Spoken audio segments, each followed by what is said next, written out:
পাচ্ছে আমের মুকুল। আবহাওয়া অনুকূলে থাকায় ভালো ফলনের সম্ভাবনা।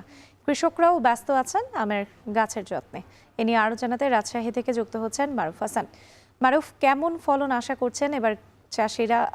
বাগান রক্ষায় কি ধরনের পদক্ষেপ নিয়েছেন তারা? রাত্রি শীতের জীর্ণতা কাটিয়ে প্রকৃতি যখন নবরূপে সাজতে ব্যস্ত, ঠিক সেই সময়েই আমরা দেখতে পাচ্ছি যে রাজশাহীর আম বাগানগুলোতে আমের যে মুকুল, সেই মৌ ঘ্রাণে পুরো আমের বাগান কিন্তু এখন মুখরিত।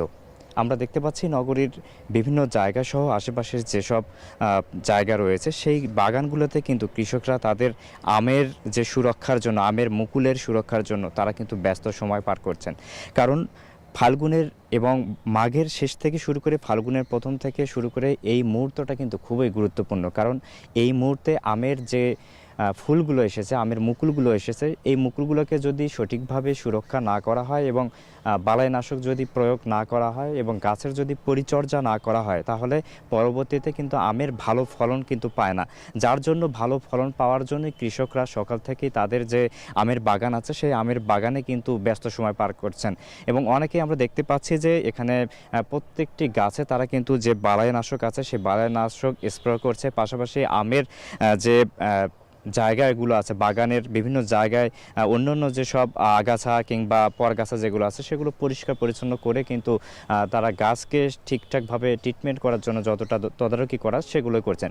পাশাপাশি এখানে যারা কৃষি কর্মকর্তা আছেন তারাও কিন্তু সার্বক্ষণিক এবং সর্বদাই এই মাঠ পর্যায়ে গিয়ে কৃষকদের বিভিন্ন বিষয় নিয়ে পরামর্শ দিচ্ছেন এবং তাদের পরামর্শ অনুযায়ী কৃষকরা আমের যে মুকুল সেগুলোর ট্রিটমেন্ট করছেন। পরবর্তীতে যাতে আমের ভালো ফলন হয় এবং তারা লাভজনকভাবে এবছরও ভালোভাবে আম বিক্রি করতে পারে, এমনটাই কিন্তু প্রত্যাশা করছেন কৃষকরা।